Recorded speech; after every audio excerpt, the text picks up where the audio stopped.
Hi, welcome to episode 5 of the Innsmouth Gold videocast.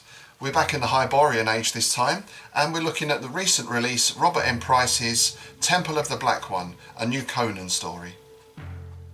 So Robert M. Price is a well-known biblical scholar and author. He's also, of course, a very well-known Lovecraftian scholar.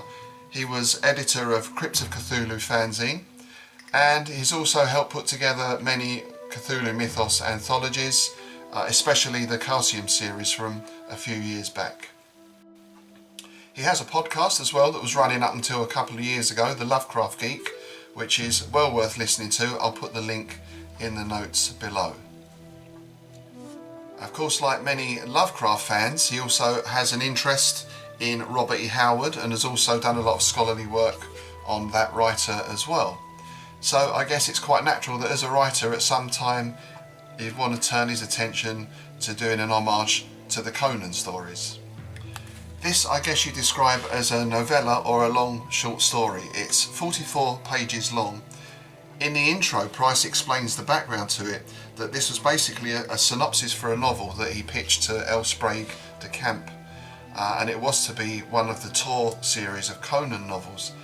However, at that time, Conan properties changed hands and there were a lot of legal wrangles and legal issues going on. What that means in effect now, that the only way you can put out in a novel or written text any Conan story is really to do it as fan fiction.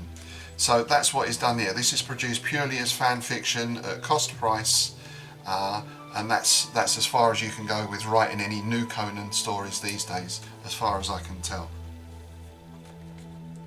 So the story itself, the plot revolves around a dig at an ancient Stygian temple. Conan signs on as part of the archaeological dig team, in the hope of course of getting his hands on all the loot that is no doubt buried within. Complications arise when a Lovecraftian cult get involved for their own nefarious reasons. So there's also a nice bit of crossover here between Howard and Lovecraft. The story has all the ingredients for a good Conan yarn. There's a tavern, the Book of Skelos, there's treasure, there's a highborn lady, there's evil priests. The story rips along at a good rate and there's plenty of action scenes, and it's good fun for the most part, although it does show signs of having been a slightly fleshed out synopsis, and to my mind would have worked much better if it had been a fully formed novel. There's lots of good ideas and lots of good themes in here, though they do feel a little bit rushed through and kind of thin at times. I feel that at a couple of points Price also uses Conan to voice some of his own religious views, which kind of jarred a little bit for me. They didn't feel quite in keeping with the character, and that detracted a little bit from the story as well. So to my mind this has the feel of one of the slightly better pastiches perhaps, or if we go back to the old Savage Sword of Conan comics, some of the better issues that were contained in there. There were some quite poor stories in some of those issues, but occasionally you did get a good pastiche gem as well, and this fits into that category, I think. So it's well worth checking out. As I said, because it's released as fan fiction, it's on Amazon for just under £3, I think, so really you can't go wrong for that price. It's well worth getting, and it's an enjoyable, fun read.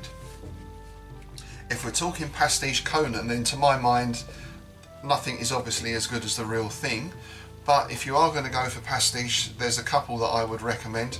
Karl Edward Wagner, or Wagner, is one of my favourite authors as well with his Kane series, and he also did the Road of Kings Conan pastiche. I gather from an interview I read recently, or I saw recently, that there was some disagreement between him and L. Sprague de Camp about that novel, but nonetheless it's a good pastiche Conan read. The author Paul Anderson also wrote Conan the Rebel, which is another good read, and Andrew J. Offer also wrote a few good ones as well. I think the Sword of Skelos was pretty good. They were also adapted in Savage Sword of Conan, and were some of the better pastiches in that magazine as well. There are other Conan pastiche books out there, of course. Most of them I read are fairly poor. I can't remember the exact author or title of one, but it was set in Conan's home village, and there was like a village shop and almost a post office and a baker, and you get the idea. It really wasn't very Howardian at all. So just to sum up, I'd say for the price, haha, this is well worth getting, it's well worth a read. Maybe not the best Conan pastiche, but by no means the worst either. It's good fun. If you haven't read any of the Karl Edward Wagner Kane novels, I would highly recommend those two. Maybe we'll cover those in a future episode. I also recently found out that Wagner wrote a film script for Conan 3, what was to be the third Conan film, following on from The Destroyer. But for various reasons, Dino De Laurentiis, obviously that film never went ahead. And it's a shame because from the sound of it, he wrote a pretty good script there. Certainly it would have been better than Conan the Destroyer, which, let's face it, was a pretty poor movie all round. So just to bring you up to date with our news here, we've almost got the cover finalised for the forthcoming Wolf in Shadow novel, and we've got one more draft read to go through, and then that's off to the printers, so it should hopefully be out in about 2 or 3 weeks' time.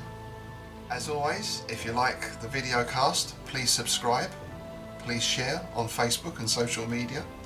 Also, we're trying to think of a better name than Innsmouth Gold Videocast, which takes me several takes to get right normally. You only see the polished final product here. So if you do have any good ideas for a name for the videocast, please send them in, and if we choose one of them, we'll send you a free copy of the new book. So, until next time, take care.